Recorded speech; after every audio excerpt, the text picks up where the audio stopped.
എല്ലാവർക്കും പുതിയൊരു ക്ലാസ്സിലേക്ക് സ്വാഗതം.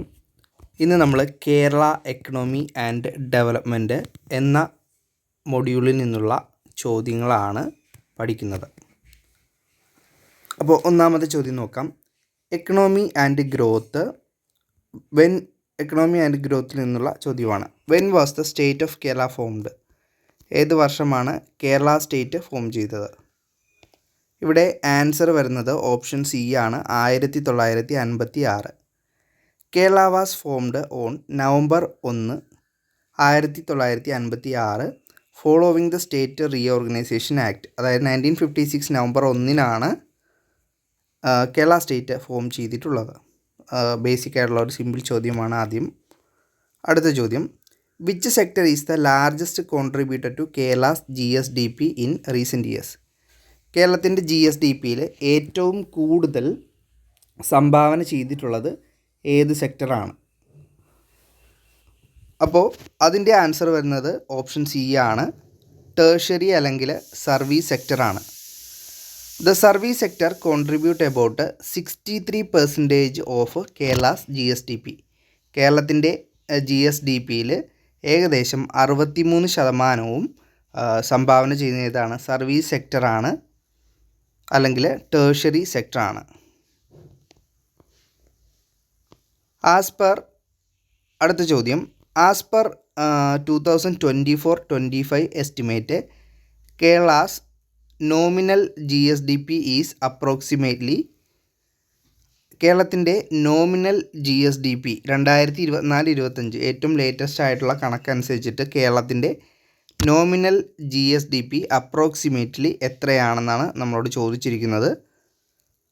കേരളത്തിൻ്റെ നോമിനൽ GSDPയുടെ വാല്യൂ എന്ന് പറയുന്നത് 13.1 lakh crore ആണ്.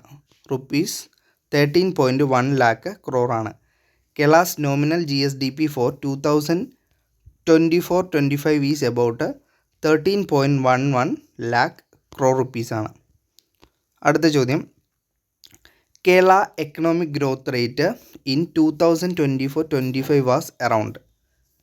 Kerala's economic growth rate in 2024-25 2024-25 എത്ര പെർസെൻറ്റേജ് എക്കണോമിക് ഗ്രോത്ത് റേറ്റ് ആണ് കേരളത്തിൽ ഉണ്ടായിട്ടുള്ളത്?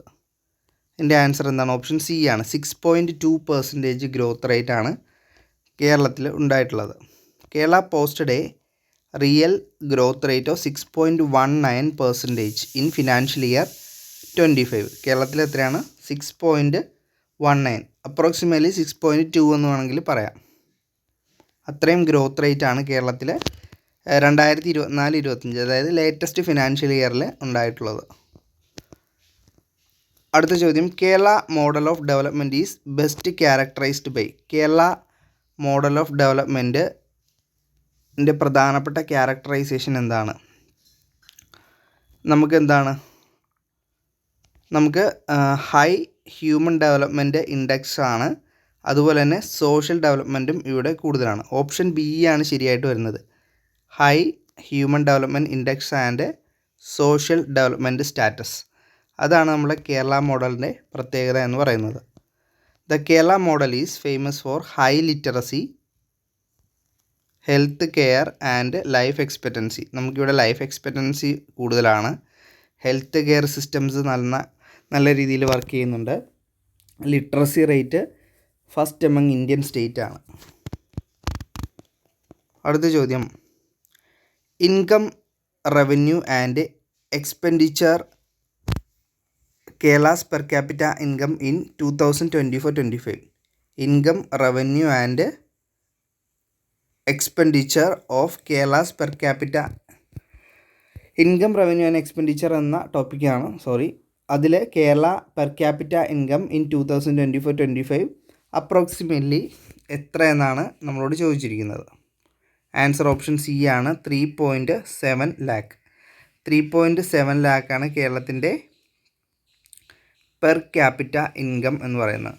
3.7 lakh ആണ് കേരളത്തിൻ്റെ പെർ ക്യാപിറ്റ ഇൻകം. ഏതാണ്? 2024 റീസെൻറ്റ് ഫിനാൻഷ്യൽ ഇയർ ആണ് നമ്മൾ നോക്കുന്നത്. FY 2024-25 3.7 lakh ആണ് കേരളത്തിൻ്റെ per capita income. The per capita GSDP is estimated to rupees 3,72,783 for the financial year 2024-25.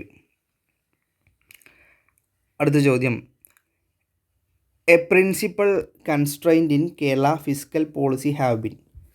Constraint എന്ന് വെച്ച് കഴിഞ്ഞാൽ എന്താണ്? ഒരു പ്രോബ്ലം അല്ലേ? എന്താണ് കേരളത്തിൻ്റെ ഫിസ്ക്കൽ പോളിസിയിൽ ഉള്ള പ്രിൻസിപ്പിൾ, ഏറ്റവും പ്രധാനപ്പെട്ട പ്രശ്നം എന്നാണ് നമ്മളോട് ചോദിച്ചിരിക്കുന്നത്. അപ്പോൾ കേരളത്തിൻ്റെ ഇഷ്യൂ എന്താണ്? ആൻസർ ഫിസ്ക്കൽ ഡെഫിസിറ്റാണ്. നമ്മുടെ ഫിസ്ക്കൽ ഡെഫിസിറ്റ്, പൊതുകടം ഇവിടെ വളരെ കൂടുതലാണ്.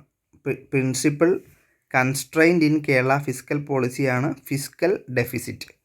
നമ്മുടെ ഫിസ്ക്കൽ ഡെഫിസിറ്റ് വളരെ കൂടുതലാണ്, അത് ഒരു ഇഷ്യൂ ആണ്. Kerala faces a persistent fiscal deficit constraining developmental spending. അപ്പോൾ ഡെവലപ്മെൻറ്റൽ സ്പെൻഡിങ്ങിന് പ്രശ്നമായിരിക്കുന്ന ഒരു പ്രധാനപ്പെട്ട ഘടകമാണ് കേരളത്തിൻ്റെ പെർസിസ്റ്റൻറ്റ് ഫിസ്ക്കൽ ഡെഫിസിറ്റ്. അടുത്ത ചോദ്യം, primary source of Kerala revenue. നമ്മുടെ കേരളത്തിൻ്റെ റവന്യൂവിൻ്റെ പ്രധാനപ്പെട്ട സോഴ്സ് എന്താണ്? ഏത് മാർഗത്തിൽ നിന്നാണ് നമുക്ക് വരുമാനം ലഭിക്കുന്നത്? ആൻസർ ടാക്സിൽ നിന്നാണ്. ടാക്സ് റവന്യൂയിൽ നിന്നാണ് കേരളത്തിൽ പ്രൈമറി ആയിട്ട് റവന്യൂ ജനറേറ്റ് ചെയ്യുന്നത്.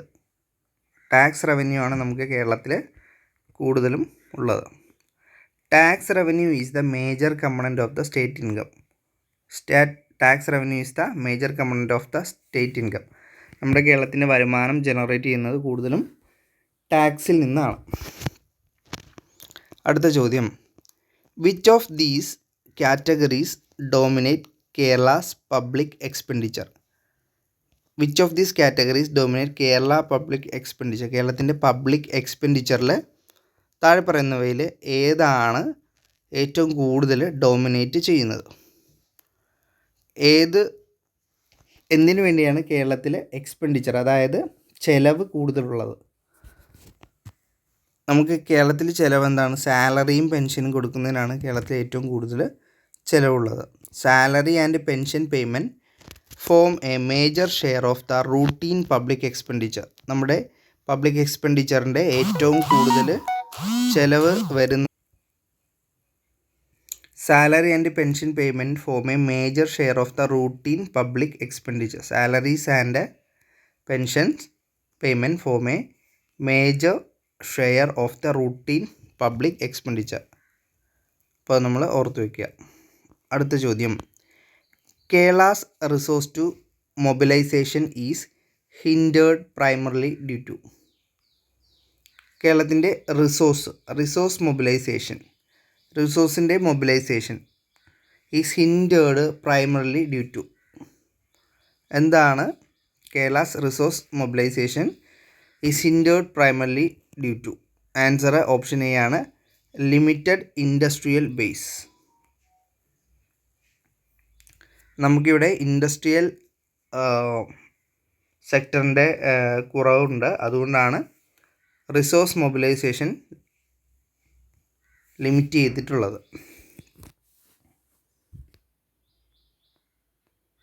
A narrow industrial base restrict domestic resource mobilisation. നമുക്ക് കേരളത്തിൽ എന്താണ്, ഇൻഡസ്ട്രിയൽ സെക്ടർ വളരെ കുറഞ്ഞ ഏരിയയിൽ മാത്രമേ ഉള്ളൂ, അതുകൊണ്ട് തന്നെ ഡൊമസ്റ്റിക് റിസോഴ്സ് മൊബിലൈസേഷൻ കുറവായിരിക്കും.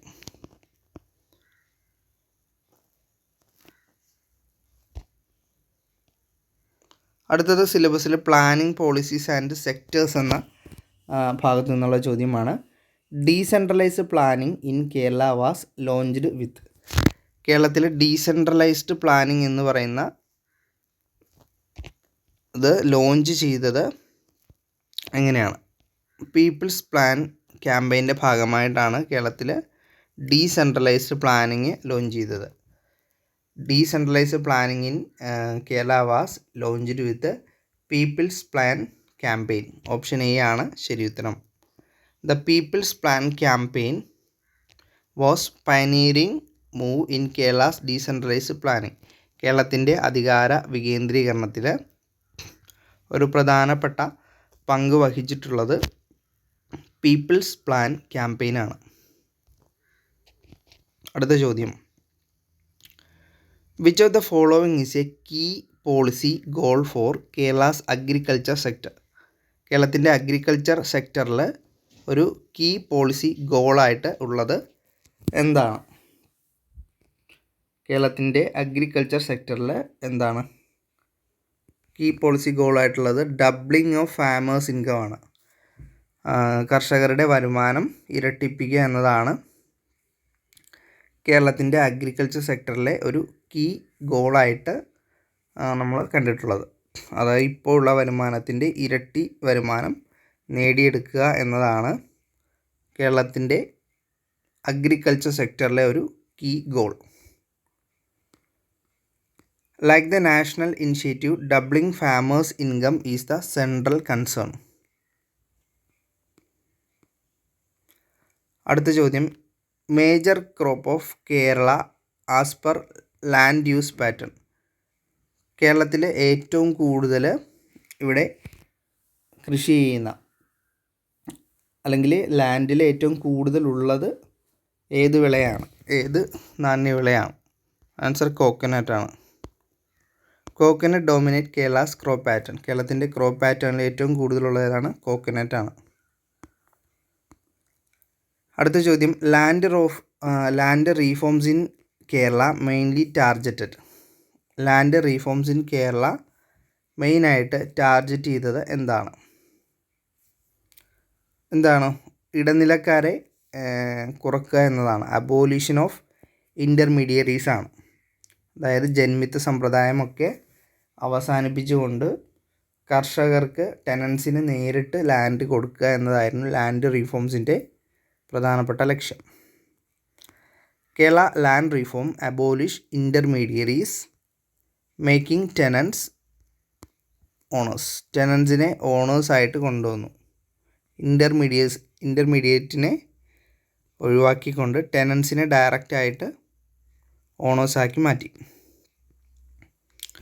അടുത്ത ചോദ്യം, food security in Kerala is often challenged due to. കേരളത്തിൻ്റെ ഫുഡ് സെക്യൂരിറ്റി ചലഞ്ച് ചെയ്യപ്പെടാനുള്ള കാരണം എന്താണ്? ആൻസർ എന്താണ്? ഓപ്ഷൻ ബി ആണ്, limited food grain production.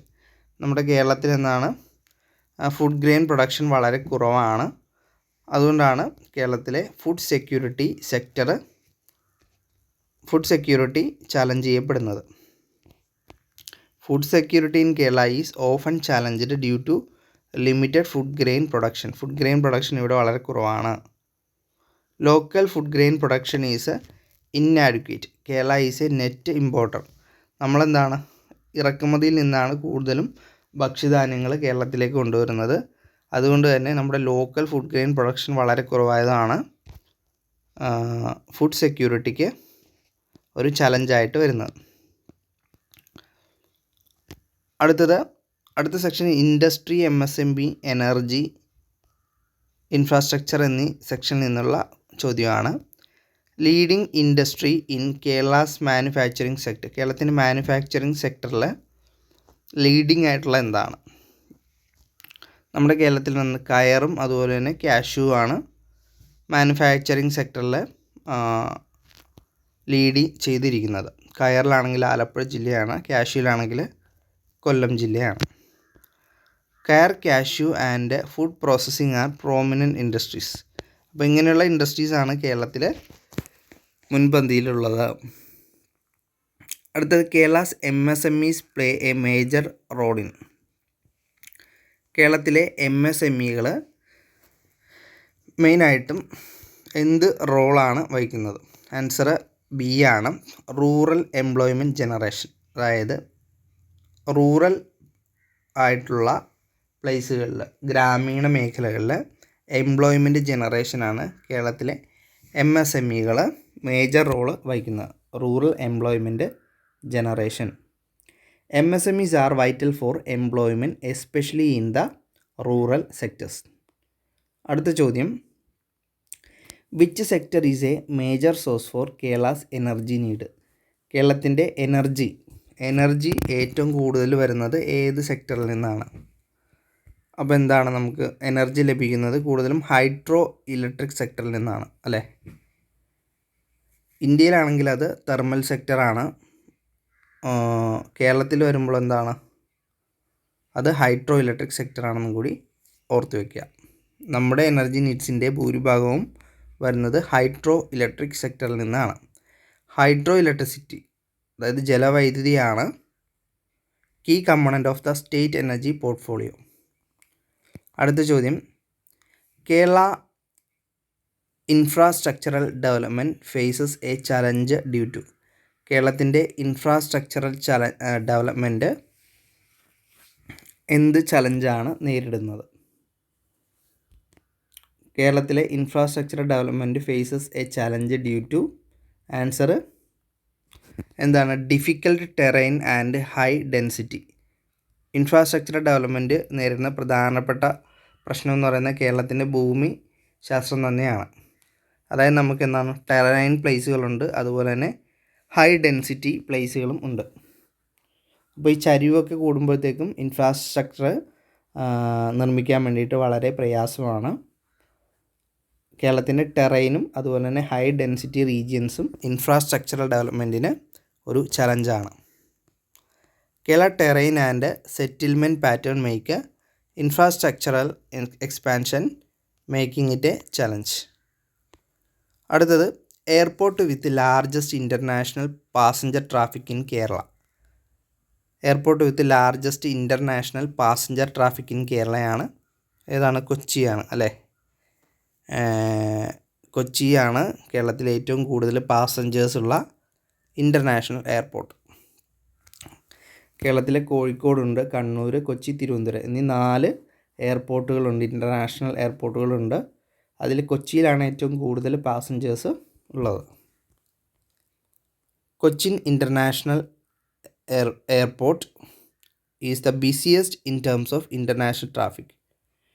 International traffic consider ചെയ്യുമ്പോൾ ഏറ്റവും കൂടുതൽ ബിസി ആയിട്ടുള്ളത് കൊച്ചിൻ ഇൻ്റർനാഷണൽ എയർപോർട്ടാണ്. അടുത്ത നമുക്ക് service, health, migration, tourism, education, ICT എന്നീ സെക്ഷനിൽ നിന്നുള്ള ക്വസ്റ്റ്യൻസ് നോക്കാം. അപ്പോൾ സിലബസിലെ എല്ലാ മേഖലയിൽ നിന്നുള്ള കുറച്ച് MCQ ചോദ്യങ്ങളാണ്, അതിൻ്റെ കൺസെപ്റ്റുമാണ് ഇതിൽ ഉൾപ്പെടുത്തിയിരിക്കുന്നത്. ഇങ്ങനെ ക്ലാസ് കണ്ടിന്യൂ ചെയ്യാം. ഇന്ന് കുറച്ച് സിമ്പിളായിട്ടുള്ള ചോദ്യങ്ങളാണ്. ഇനി ഡിഫിക്കൽറ്റി ലെവൽ കൂടുതലുള്ള ചോദ്യങ്ങൾ അടുത്ത ക്ലാസ്സുകളിൽ ഉൾപ്പെടുത്താം. The care economy in Kerala refers to. The care economy in Kerala is refers to. Care economy എന്ന് വെച്ച് കഴിഞ്ഞാൽ എന്താണ്? കേരളത്തിന് കെയർ എന്ന് കാണുമ്പോൾ തന്നെ അറിയാമല്ലേ, home based care and health ആണ് അതിൻ്റെ ശരിയായ ഉത്തരം. ഓപ്ഷൻ ബി ആണ്. Care economy related to paid and unpaid care, especially health and elderly care. അതായത് മുതിർന്നവർക്കുള്ള എൽഡർലി കെയറും അതുപോലെ തന്നെ ഹെൽത്ത് കെയറുമാണ് കെയർ എക്കണോമി എന്നതുകൊണ്ട് ഉദ്ദേശിക്കുന്നത്. അടുത്ത ചോദ്യം, major driver of Kerala service sector growth. കേരളത്തിൻ്റെ സർവീസ് സെക്ടർ ഗ്രോത്തിൽ ഏറ്റവും ഇമ്പോർട്ടൻ്റ് ആയിട്ടുള്ളത് ആരാണ്? കേരള സർവീസ് സെക്ടർ ഗ്രോത്തിൽ IT ആണ്, ഇൻഫർമേഷൻ ടെക്നോളജിയാണ് കേരളത്തിൻ്റെ സർവീസ് സെക്ടർ ഗ്രോത്തിൽ ഏറ്റവും കൂടുതൽ പ്രാധാന്യം വഹിക്കുന്ന മേഖല. IT and associated services are prominent in Kerala service sector. കേരളത്തിൻ്റെ സർവീസ് സെക്ടറിൽ ഏറ്റവും കൂടുതൽ ഇമ്പോർട്ടൻ്റ് ആയിട്ടുള്ള ഏതാണ്? ഇൻഫർമേഷൻ ടെക്നോളജിയാണ്, ICT ആണ്. അടുത്ത ചോദ്യം, remittances form a significant part of Kerala because. നമുക്കെന്താണ്, നമ്മുടെ ഒരു റെമിറ്റൻ എക്കണോമി എന്നാണ് കേരളത്തിൻ്റെ എക്കണോമിയെ പറയുന്നത്. Remittance form a significant part of Kerala's economy because എന്താണ്, പുറത്ത് ജോലിക്ക് പോകുന്ന ആൾക്കാരിൽ നിന്നുള്ള വരുമാനം കേരളത്തിൻ്റെ എക്കണോമിയിൽ വളരെ ഇമ്പോർട്ടൻ്റ് ആയിട്ടുള്ള ഒരു കാരണമാണ്. NRIസും NRK എന്ന് പറയുന്നത് നോൺ റെസിഡൻറ്റ് കേരളൈറ്റ്, NRKയുടെ വരുമാനം, അവർ കേരളത്തിലേക്ക് അയക്കുന്ന വരുമാനം കേരളത്തിൻ്റെ എക്കണോമിയിൽ വളരെ ഇമ്പോർട്ടൻ്റ് ആയിട്ടുള്ള ഒരു സ്വാധീനം വഹിക്കുന്നുണ്ട്. അതാണ് കേരളയുടെ റെമിറ്റൻ എക്കണോമിയുടെ പ്രാധാന്യം. High out migration for overseas employment. പുറം നാടുകളിൽ ജോലി എടുക്കുന്നവരുടെ പങ്ക് കേരളത്തിൻ്റെ എക്കണോമിയിൽ വളരെ ഇമ്പോർട്ടൻ്റ് ആണ്. Remittances from Keralite working abroad are crucial to the state income. കേരളത്തിൻ്റെ സ്റ്റേറ്റ് ഇൻകത്തിൽ വളരെയധികം സംഭാവന ചെയ്യുന്നത് പുറം നാടുകളിൽ ജോലി എടുക്കുന്നവരുടെയാണ്. അതുകൊണ്ടാണ് അതിനെ കേരളത്തിന് റെമിറ്റൻ എക്കണോമി എന്ന് പറയുന്നത്. അടുത്ത ചോദ്യം, Kerala tourism is mainly promoted for. കേരളത്തിൻ്റെ ടൂറിസം സെക്ടർ എന്തിനാണ് കൂടുതലും പ്രൊമോട്ട് ചെയ്യുന്നത്? എന്താണ്? ബീച്ചസും നമ്മുടെ ബാക്ക് വാട്ടേഴ്സുമാണ് കേരള ടൂറിസത്തിൽ ഏറ്റവും കൂടുതൽ പ്രൊമോട്ട് ചെയ്യപ്പെടുന്നത്. Beaches, backwaters and Ayurveda drive are Kerala's tourism appeal. അപ്പം പുറംനാടുകളിൽ നിന്നും നമ്മുടെ കേരളത്തിലേക്ക് എത്തുന്നത് കൂടുതലും എന്ത് കാണാനാണ്? ബീച്ചസ്, ബാക്ക് വാട്ടേഴ്സ്, അതുപോലെ തന്നെ നമ്മുടെ ആയുർവേദ സെക്ടേഴ്സ്. ഇതൊക്കെയാണ് കൂടുതലും അപ്പീലിംഗ് ആയിട്ടുള്ളത്. അടുത്ത ചോദ്യം, which of the following is true about Kerala education sector. നമ്മുടെ എഡ്യൂക്കേഷൻ സെക്ടറിൽ എന്താണ് which of the following is true about Kerala education sector? Low literacy, high female literacy, poor teacher student ratio, English is not widely taught. അപ്പോൾ എന്താണ് നമ്മുടെ education സെക്ടറിലെ പ്രധാനം? ഇവിടെ female literacy കൂടുതലാണ് അല്ലേ? അതാണ് കേരള എഡ്യൂക്കേഷൻ സെക്ടറിൻ്റെ പ്രത്യേകത. ഫീമെയിൽ ലിറ്ററസി റേറ്റ് കൂടുതലാണ്. Kerala female literacy rate are among the highest in India. ഇന്ത്യയിലെ തന്നെ ഹയസ്റ്റ് ഫീമെയിൽ ലിറ്ററസി റേറ്റ് ഉള്ളത് കേരളത്തിലാണ്. അടുത്തത്, Kerala achievement in health are evident in. കേരളത്തിലെ ഹെൽത്ത് മേഖലയിലുള്ള അച്ചീവ്മെൻറ്റ് എവിഡൻ്റ് ആയിട്ടുള്ളത് എന്തിലാണ്? അപ്പോൾ ഇതിൻ്റെ ആൻസർ ലോങ്ങർ ലൈഫ് എക്സ്പെക്റ്റൻസിയാണ്. നമ്മുടെ ആയുർദൈർഘ്യം തന്നെയാണ് പ്രധാനപ്പെട്ട ഒരു ഹെൽത്ത് ഇൻഡിക്കേറ്റർ എന്ന് പറയുന്നത്. ആയുർദൈർഘ്യം കേരളത്തിൽ കൂടുതലാണ്. Kerala's life expectancy is long in India's highest due to robust health coverage. നമ്മുടെ ഹെൽത്ത് കവറേജിൻ്റെ ഗുണം കൊണ്ടാണ് കേരളത്തിൻ്റെ ലൈഫ് എക്സ്പെക്റ്റൻസി കൂടിയിരിക്കുന്നത്. നാഷണൽ ആവറേജിനേക്കാളും ഒരു 5 ഇയേഴ്സ് കൂടുതലാണ് കേരളത്തിൻ്റെ ലൈഫ് എക്സ്പെക്റ്റൻസി എന്ന് പറയുന്നത്. അതിൽ തന്നെ ലേഡീസിന് 78 മെയിൽസിന് 71.9 കേരളത്തിൻ്റെ ലൈഫ് എക്സ്പെക്റ്റൻസി വരുന്നത്. ആവറേജ് 74 അടുത്താണെന്ന് തോന്നുന്നു. The state ICT policy recently emphasised. കേരളത്തിൻ്റെ ICT പോളിസി റീസെൻ്റ്ലി, അതായത് ഇൻഫർമേഷൻ കമ്മ്യൂണിക്കേഷൻ ടെക്നോളജി പോളിസി എന്താണ്? ഡിജിറ്റൽ ഫസ്റ്റ് എക്കണോമിയാണ് ഇതിൻ്റെ ആൻസറായിട്ട് വരുന്നത്. The state ICT policy recently emphasise digital first economy. The latest budget prioritizes a digital first approach for Kerala's development. The latest budget prioritizes digital first approach. ഏറ്റവും, അതായത് 2024-25 ബഡ്ജറ്റിൽ prioritise ചെയ്യുന്നതെന്ന് വെച്ച് കഴിഞ്ഞാൽ ഡിജിറ്റൽ ഫസ്റ്റ് അപ്രോച്ചാണ്. കേരളത്തിൽ ഡിജിറ്റൽ ഫസ്റ്റ് അപ്രോച്ചാണ് പ്രയോറിറ്റൈസ് ചെയ്യുന്നത്. അടുത്ത ചോദ്യം, A dominant trend in Kerala's migration in recent years is. A dominant trend in Kerala's migration in recent years. കേരളത്തിൻ്റെ മൈഗ്രേഷൻ, അതായത് ഇവിടുന്ന് ജോലിക്ക് വേണ്ടിയിട്ട് മറ്റുള്ള രാജ്യങ്ങളിലേക്ക് അല്ലെങ്കിൽ മറ്റുള്ള നാടുകളിലേക്ക് പോകുന്നത് എന്താണ്? റീസെൻറ്റ് ഇയേഴ്സിൽ എന്താണ്? ഹൈ റേറ്റ് ഓഫ് റിട്ടേൺ മൈഗ്രേഷനാണ്. അതായത് മൈഗ്രേഷനിൽ പോയിട്ടുള്ള ആളുകൾ കൂടുതലായിട്ടും എന്ത് ചെയ്യുന്നു? റിട്ടേൺ ചെയ്യുകയാണ് ഇപ്പോഴത്തെ trend. There is an increase in return migration especially post pandemic. അതായത് കോവിഡിന് ശേഷം പോസ്റ്റ് പാൻഡമിക് സിറ്റുവേഷനിൽ എന്താണ്? ഹൈ റേറ്റ് ഓഫ് റിട്ടേൺ മൈഗ്രേഷനാണ് സംഭവിച്ചുകൊണ്ടിരിക്കുന്നത്. അടുത്ത which reform is hailed as a major reason for Kerala social advance? കേരളത്തിൻ്റെ സോഷ്യൽ അഡ്വാൻസിൽ ഏത് റീഫോമാണ് ഹെയിൽ ചെയ്യുന്നത്, പുകഴ്ത്തപ്പെടുന്നത്? Options: green revolution, land reform, heavy water policy, SEZ act. ഇപ്പോൾ ആൻസർ എന്താണ്? ലാൻഡ് റീഫോമാണ് ശരി ഉത്തരം. നമ്മുടെ ലാൻഡ് റീഫോമാണ് നമ്മുടെ സോഷ്യൽ റീഫോമിൽ ഏറ്റവും കൂടുതൽ ചർച്ച ചെയ്യപ്പെട്ടിട്ടുള്ളത്. കാരണം ടെനൻസിന് ജന്മിമാരിൽ നിന്നും ലാൻഡ് അവർക്ക് കൊടുത്തത് കേരളത്തിൻ്റെ ചരിത്രത്തിൽ തന്നെ വളരെ ഇമ്പോർട്ടൻ്റ് ആയിട്ടുള്ള ഒരു വസ്തുതയാണ്. Land reforms in Kerala allowed equitable access to land and uplifted backward sections. Backward സെക്ഷൻസിനെ അപ്ലിഫ്റ്റ് ചെയ്യാൻ വേണ്ടിയിട്ട് ഈ ലാൻഡ് റീഫോംസ് വളരെ ഇമ്പോർട്ടൻ്റ് ആയിട്ടുള്ള ഒരു പങ്കാണ് വഹിച്ചിട്ടുള്ളത്. അടുത്ത ചോദ്യം: which sector is not a traditional pillar of Kerala development model? Which sector is നോട്ടാണ്, ഏതാണ് ഒരു ട്രഡീഷണൽ പില്ലർ അല്ലാത്തതെന്നാണ് ചോദിച്ചിരിക്കുന്നത് കേരള ഡെവലപ്മെൻറ്റ് മോഡലിൽ. Options: health, education, engineering expert, social welfare. ഇപ്പോൾ നമുക്കിത് കാണുമ്പോൾ തന്നെ അറിയാമല്ലേ, കേരളത്തിൽ ഇൻഡസ്ട്രീസ് വളരെ കുറവാണ്. അതുകൊണ്ട് തന്നെ എൻജിനീയറിംഗ് എക്സ്പേർട്സിന് അത്ര പ്രാധാന്യം കേരളത്തിൽ ഉണ്ടാവണമെന്നില്ല. ഹെൽത്തും എഡ്യൂക്കേഷനും സോഷ്യൽ വെൽഫെയറും ഇതുമാണ് നമ്മൾ കൂടുതലും ഇമ്പോർട്ടൻസ് കൊടുക്കുന്നത്. Engineering experts are not traditionally a development pillar for Kerala. Health, education and social welfare are the key factors.